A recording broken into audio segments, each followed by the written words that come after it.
Assalamualaikum dan salam sejahtera. Untuk PDPR kita pada pagi ini, kita akan masuk kepada bab 9 yang tajuknya ialah bumi. Jadi slide ini telah disediakan oleh cikgu yang bernama Dorazila Khalid daripada SMK Ulu Tiram Johor. Kita terima kasih kepada cikgu itu. So, kita akan masuk subtopik yang pertama dalam bab ini, iaitu sistem dan struktur bumi.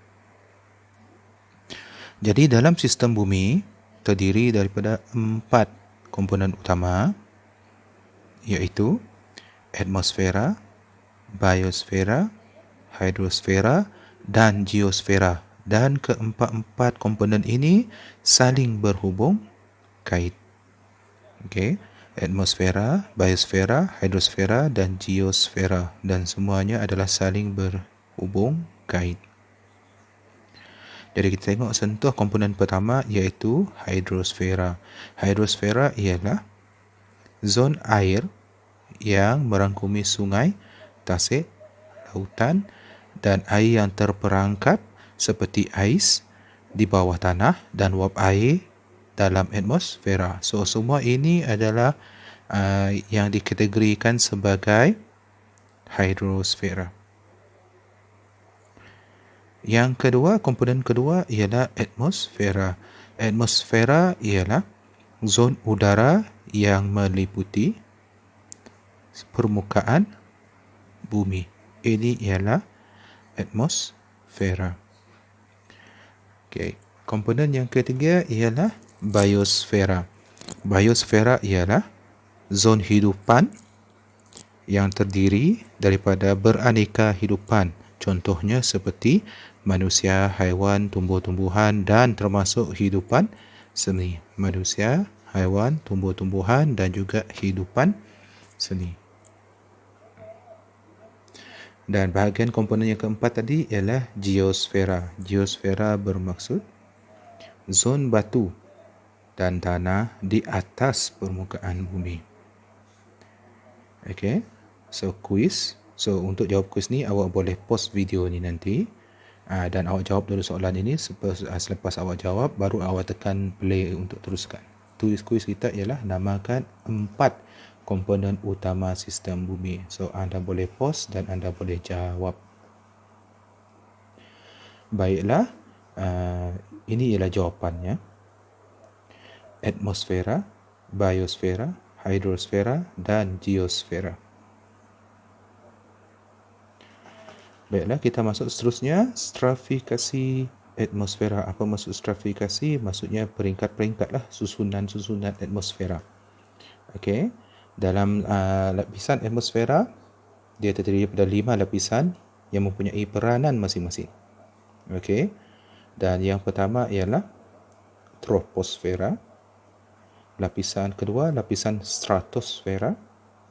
Yang ketiga ialah lapisan mesosfera.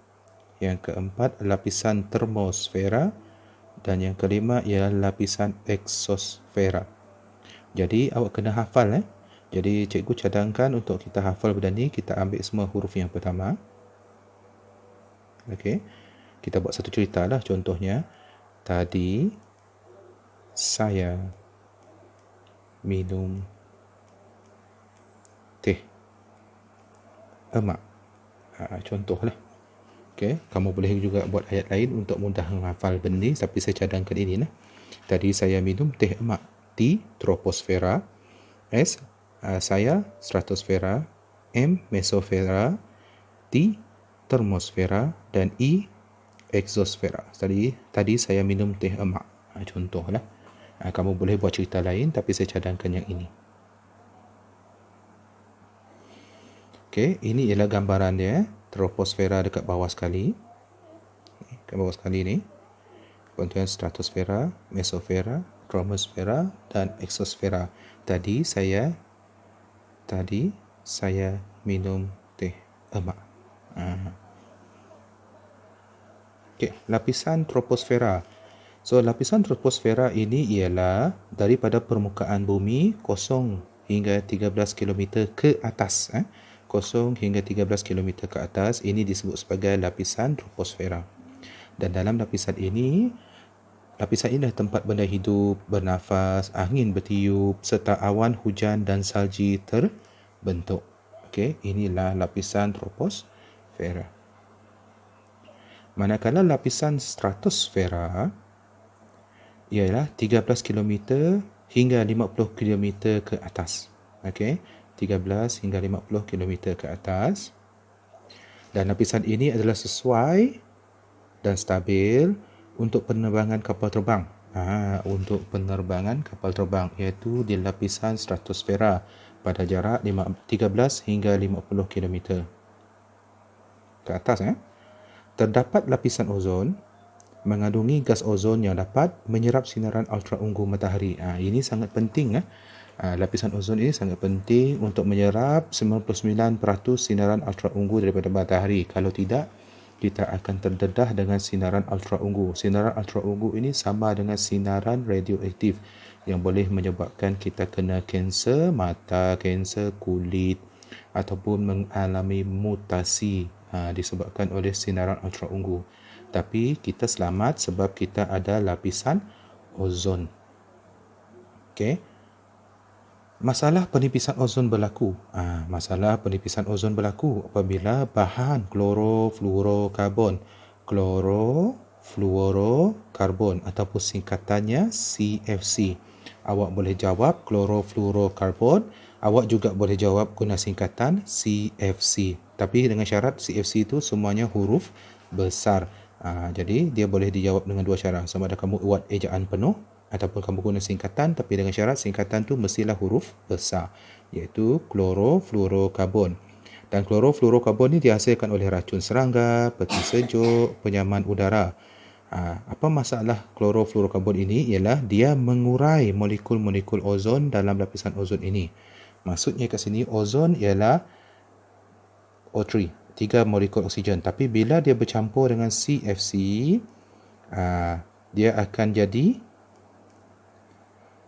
oksigen tambah CFCO. Maksudnya lapisan ozon tukar jadi gas oksigen. Jadi lapisan ozon kita semakin nipis. Jadi bila semakin nipis, siapalah nak serap sinaran ultraunggu nanti? Tiada kan? Jadi kita akan terdedah pada sinaran ultraunggu. Jadi itulah pentingnya lapisan ozon untuk kita, hidupan kita di muka bumi. So, lapisan mesofera. Lapisan mesofera pula ialah 50 hingga 80 km ke atas. 50 hingga 80 km ke atas. Dan pembakaran dan penghancuran meteorit berlaku pada lapisan ini. Okey, maksudnya mana-mana meteorit yang halus-halus tu yang lalu dekat kita punya yang nak datang ke bumi ni, dia akan terbakar dan hancur dekat lapisan ini. Okey, lapisan termosfera ataupun dikenali dengan nama ionosfera dan mempunyai ion-ion yang memantulkan gelombang-gelombang radio. Itu sebab nama dia juga ionosfera, sebab ia mengandungi ion-ion. Tapi dalam kita punya sekarang ni kita guna perkataan lapisan termosfera. Okey. Aurora ialah jalur-jalur cahaya berwarna-warni hasil daripada tindakan zarah-zarah bercas dengan medan magnet bumi dan gas-gas atmosfera yang berlaku dekat sini, dekat bahagian lapisan ini. Okey, so itulah aurora. Biasanya ini kita akan nampak dekat bahagian kutub utara ataupun dekat kutub selatan. Baru kita nampak. Dekat biasa-biasa kita tak jumpa lah. Okey, dekat gambar sebelah kanan ni, ini contohnya aurora. Kalau awak nampak kat sini, dekat sini pun awak perasan, ada tak nampak ni? Cube. This one. Cube. Untuk orang-orang yang hidup di bahagian kutub utara ataupun kutub selatan. Lapisan eksosfera. Ini lapisan yang kelima tadi. 840 km dan ke atas. Okey, dekat sinilah mengandungi gas-gas ringan seperti helium dan oksigen. Udara bertambah nipis dan menghala ke angkasa lepas. Dan satelit komunikasi mengorbit bumi di lapisan ini, di lapisan exosfera. Inilah yang membolehkan kita membuat panggilan telefon, siaran televisyen dapat diterima oleh manusia. Itu sebabnya kita boleh tengok live. Tengok live, contohnya kita baru je habis tengok live Euro kan. Okay, siapa menang Euro? Itali. Okey, graf ini adalah menunjukkan perhubungan tekanan udara dengan altitude. Maksudnya dekat sini, kalau awak perasan dekat gambar rajah ini, tengok yang pertama ni. Okey, kalau altitude 40 km, bila kita berada 40 km di udara, kamu perasan tak? Kalau kita tengok, apabila kita berada di 40 km di atas udara, kita akan perasan tekanan kita adalah tinggi. Okay, tekanan kita adalah tinggi. Tapi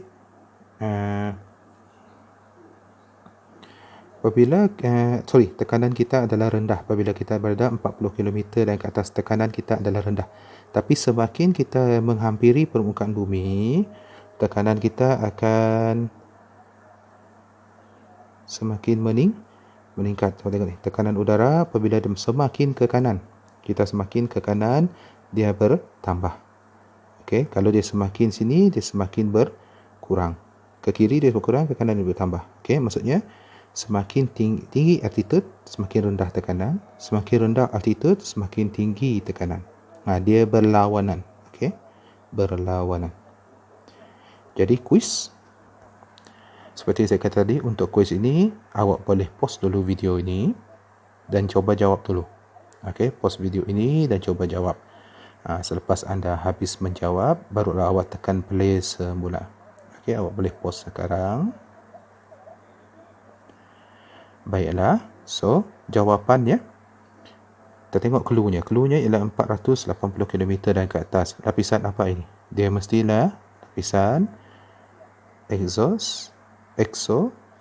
Bukan exosfera. Okey, next, 80 hingga 480. Apa ini? Ini lapisan yang keempat ni, iaitu termosfera. Clue yang keempat, yang ketiga, mesosfera. Mesosfera berapa jaraknya? Mesosfera ialah 50 hingga 80 km. Stratosfera, ini lapisan yang kedua tadi kan. Tadi saya minum teh mak. Okey, stratosfera ini pula ialah 13 hingga 50 km. Dan yang last sekali ini ialah tadi troposfera.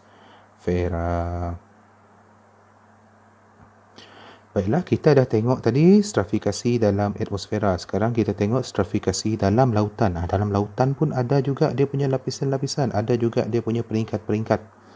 Iaitu 3 zon yang berbeza, iaitu zon yang ditembusi cahaya, zon yang langsung tidak boleh ditembusi oleh cahaya, atau zon gelap.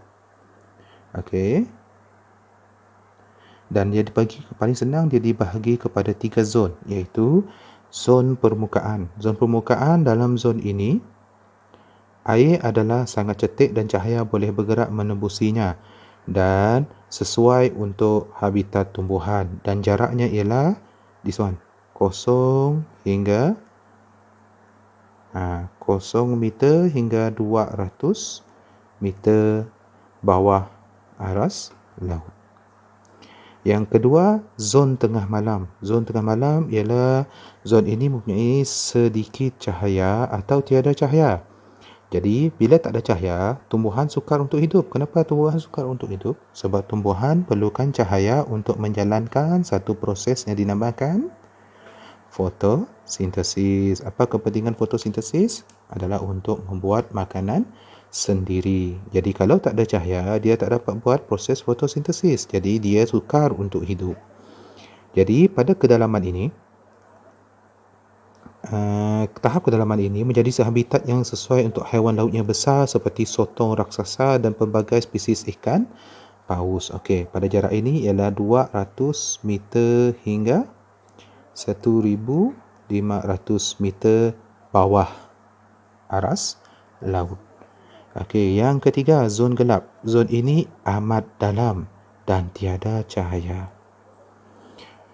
Oleh itu, kebanyakan haiwan dalam zon ini mempunyai badan yang berkilau atau bersinar dalam gelap. Dan ini ialah 1500 dan ke atas. Maksudnya dia makin ke bawah lah.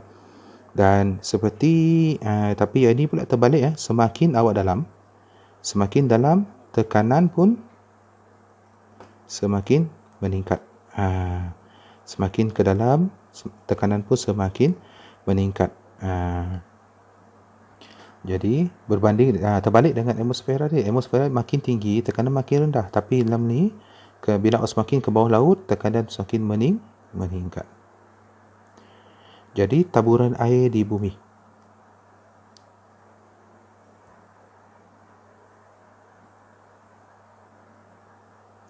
Taburan air di bumi. Laut mempunyai kandungan air yang paling banyak. Kandungan air yang paling banyak. Air laut mengalami penjejatan oleh sinar matahari dan dibawa ke daratan oleh awan sebelum turun semula ke sungai sebagai hujan. Dan air sungai pula mengalir ke lautan. Dan proses sekitar air ini akan berterusan. Jadi, oleh itu dikatakan bahawa jumlah air terkandung di bumi, di permukaan bumi dan di atmosfera bumi adalah sentiasa tetap. Kenapa? Sebab kitaran ni tadi, kitar air. Okey, saya rasa kamu pernah belajar kitar air ni, iaitu kita kenali sebagai proses hujan. Jadi macam mana kita nak tengok benda ni? Kita tengok dia mula di satu tempat, iaitu hujan. Bila hujan berlaku, hujan akan membasahi permukaan bumi. Dan bila dia membasahi permukaan bumi, dia boleh mengalir ke sungai, dia juga boleh mengalir ke permukaan, dia juga boleh daripada sungai tadi dia mengalir ke laut. And then daripada situ, apabila siang hari kena cahaya matahari, berlakulah proses penyejatan. Dan bila berlaku proses penyejatan, jadilah simpanan air di atmosfera dan berlakulah awan.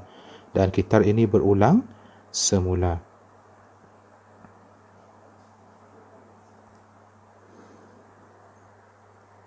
Satu lagi perjalanannya ialah, apabila awak tengok sini, simpanan air dalam ais dan salji. Okay?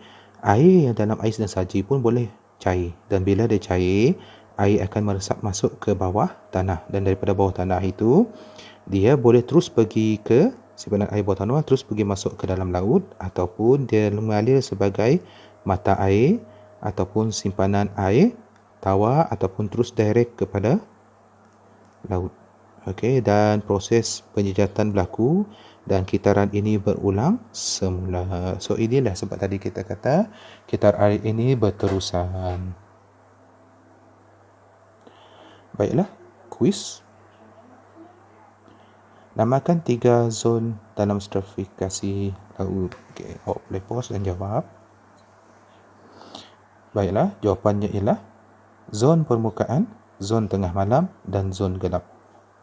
Soalan kedua, seekor ikan menangkap mangsanya menggunakan cahaya. Dalam zon laut yang manakah ikan ini boleh ditemui dan mengapa? Jadi awak boleh pause. Cuba jawab. Baiklah, jawapannya ialah ikan ini berada pada zon gelap. Kenapa? Sebab haiwan dalam zon ini mempunyai badan yang berkilau atau bersinar dalam gelap. Soalan yang ketiga. Berdasarkan kitar di bawah, apakah proses X? Okey. Awan, proses X, pergi ke hujan dan penyejatan. Apakah proses X? Awak boleh pause dan awak cuba jawab sebentar. Baiklah, jawapannya ialah kondensasi. Soalan yang keempat, apakah kepentingan kitar air? Jadi boleh pause. Jadi jawapannya ialah jumlah air yang terkandung dalam bumi di permukaan bumi dan di atmosfera bumi adalah sentiasa tetap. Dan soalan yang kelima, apakah punca penipisan lapisan ozon? Awak boleh pause. Jadi jawapannya ialah penggunaan bahan klorofluorokarbon atau singkatannya CFC dalam penghawa dingin, peti sejuk dan penyembur aerosol ataupun penyembur racun serangga tadi kan.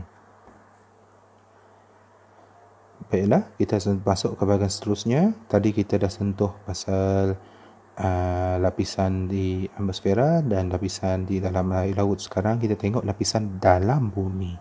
So, dalam bumi, kita boleh bagikan pada 3 lapisan utama, iaitu berdasarkan sifat fizikalnya lah. Berdasarkan sifat fizikalnya iaitu kerak, mantle dan teras. Kerak, mantle dan teras. Dan lapisan mantle terdiri daripada komponen litosfera, atenosfera dan mesosfera. Okay, litosfera, atenosfera dan mesosfera. Dan litosfera meliputi kerak dan bahagian atas mantle. Okay, ini senang cerita macam inilah rupanya. Okay, ada kerak, ada mantle, ada keras luar, dan kalau tengok sebelah kanan ini, litosfera tadi ialah bahagian kerak dan atas mantle, lepas tu ada atenosfera dan mesosfera. So, mari kita tengok bahagian kerak ni dengan lebih jelas, iaitu dalam kerak terdapat 2 jenis kerak, iaitu kerak laut dan kerak benua. Dan suhunya hanyalah sekitar 22 darjah Celsius. Dan keadaan fizik kerak ialah dalam bentuk pepejal, iaitu keraslah. Okey, bentuk pepejal.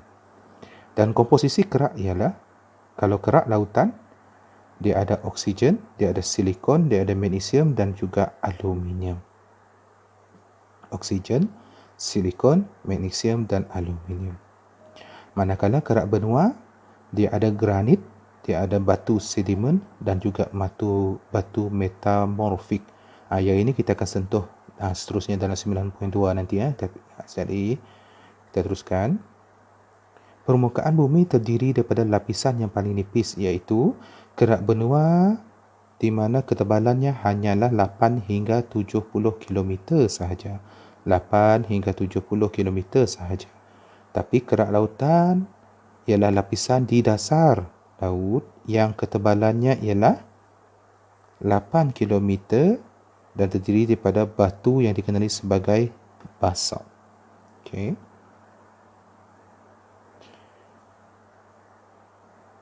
Next, kita tengok bahagian seterusnya, mantel. Dalam bahagian mantel terdapat 2 jenis mantel.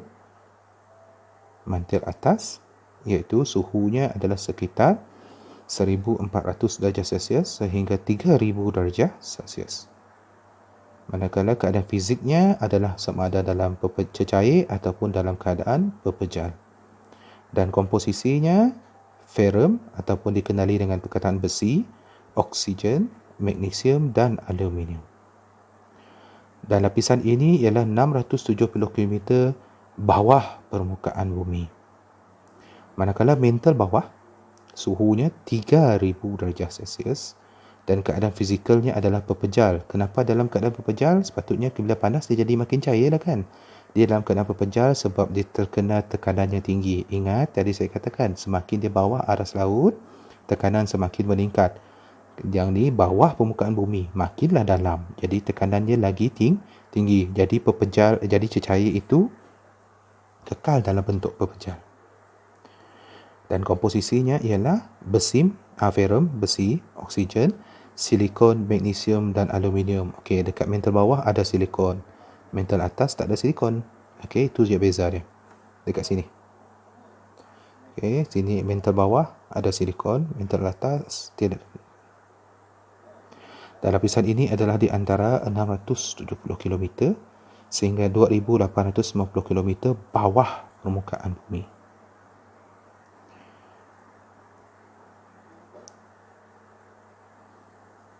Okey, teras luar. Teras luar pula suhunya 4000 hingga 6000 darjah Celsius. dan keadaan fizikalnya adalah cecair. Komposisinya ialah ferrum atau besi, nikel, sulfur dan oksigen. Dan lapisan cecair ferrum dan nikel dijumpai di kedalaman 5,150 km dan teras luar mengalir mengelilingi teras dalam membentuk medan magnet bumi. Itu yang penting. Okey. Dan terusnya teras dalam. Teras dalam pula adalah 5,000 darjah Celsius sehingga 6,000 darjah Celsius. Dan keadaan fizikalnya adalah pepejal. Kenapa pejal? Sebab dikenakan oleh tekanan yang tinggi tadi. Dan komposisinya ialah ferrum iaitu besi dan nikel sahaja. Okey, dan teras dalam ini adalah seperti sebiji bola besi yang berdiameter 2,500 km. Besar tu, 2,500 km.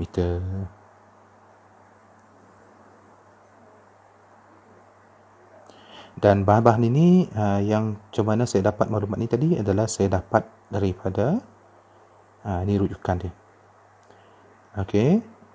Ini QR code-nya. Kamu boleh pause, kamu boleh screenshotnya ini, nanti kamu boleh scan dan search lah dekat mana maklumat yang lebih lanjut mengenai lapisan bumi ini. Okey, bumi ialah satu-satunya rumah bagi semua hidupan. Kenapa? Sebab salah satu keistimewaan sifat bumi yang menyebabkan bumi sesuai untuk semua hidupan ialah suhu bumi tidak terlalu panas atau sejuk berbanding dengan planet-planet lain. Dan hal ini disebabkan oleh kedudukan bumi yang berada tidak terlalu